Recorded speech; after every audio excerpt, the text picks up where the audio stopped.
मेरे पति मुझे खुश नहीं रखते थे, तब भी मैं दूसरे से अट्रैक्ट हो गई। हाय, मेरा नाम ज्योति है।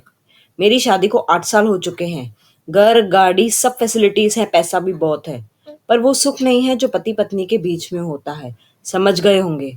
मेरे पति साहिल, इनका अच्छा खासा बिजनेस है। वो वहाँ बिजी रहते हैं, सुबह निकलते हैं और सीधा रात को थक हार कर घर आते हैं और सो जाते हैं। मोस्टली वो थके हुए ही रहते हैं। मैंने बहुत बार कोशिश की उनके साथ टाइम स्पेंड करूं, वीकेंड पर घूमने जाएं, डिनर करने या साथ बैठकर चाय पिएं और गॉसिप करें, पर साहिल तो हर बार बहाने बनाते रहते। धीरे धीरे मुझे अकेलापन महसूस होने लगा। इसी बीच मुझे करण मिला। वो हमारे कॉलोनी के पास जिम चलाता है और खुशमिजाज जिंदगी जीने वाला है। Handsome, focused. पहली बार मैंने जिम ज्वाइन किया, उससे उसने मुझसे पूछा, आप क्यों ऐसे थकी हारी रहती हैं और खुश क्यों नहीं दिखती हैं? उसकी ये बात मुझे अच्छी लगी कि उसने मुझसे पूछा। धीरे धीरे हमारी बातें बढ़ने लगी। वो मेरे थोड़े चेंजेस को भी नोटिस करता। Wow, new dress, new hair style, new hair cut. तक तो ये भी पूछता कि क्या हुआ, परेशान हो, कोई बात है? ऐसा लगता है कि कोई है जो मेरी परवाह कर रहा है। एक दिन मेरा मूड बहुत खराब था। करण ने कॉफी के लिए रिक्वेस्ट की, हम कॉफी पीने चले गए।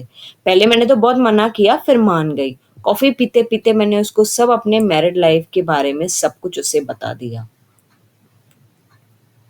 उसने मेरी पूरी बात सुनी चुपचाप, फिर बोला, कभी कभी रिश्ते निभाने के लिए दोनों का होना बहुत जरूरी होता है, नहीं तो रिश्ता टूटने लगता है।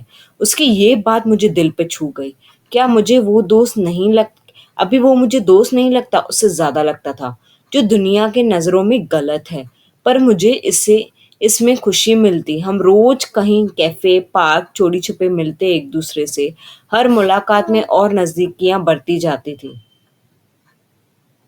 पूरी स्टोरी ज़रूर देखना।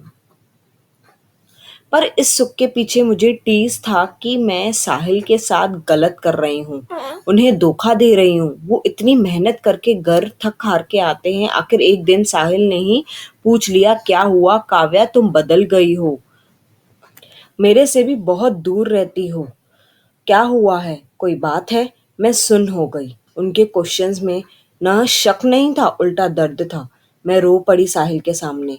मैंने सब सच बता दिया कि मैं किसी और से मिलती हूँ, मुझे किसी और से प्यार हो गया है।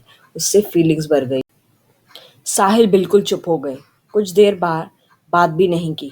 फिर वो मेरे सामने आए और बोले, मैंने पूरा टाइम करियर बनाने में लगा दिया। मुझे लगा मेरे पैसे तुम्हें सब खुशियां देंगे, सुख सुविधाएं देंगे, पर तुम्हें मेरी ज़रूरत थी, मेरा टाइम चाहिए था। तुम्हें फिर सॉरी बोला उन्होंने। हम दोनों साथ में रो पड़े। नेक्स्ट डे मैं करण से मिली, उसको सब बता दिया। फिर मैंने उससे थैंक यू कहा। उन्होंने मुझे संभाला उस टाइम पर जब ये रिश्ता कंटिन्यू नहीं कर पा रही थी, या तो मैं इस रिश्ते में जब दुखी थी। करण ने डीप ब्रेथ ली, बोला, मैं तुम्हारे डिसीजन की रिस्पेक्ट करता हूँ, तुम खुश रहो हमेशा। फिर साहिल और मैं करीब आ गए। अभी हम हर वीकेंड पर कभी शॉपिंग, कभी डिनर, तो कभी मूवी देखने जाते, एक दूसरे के साथ टाइम निकालते।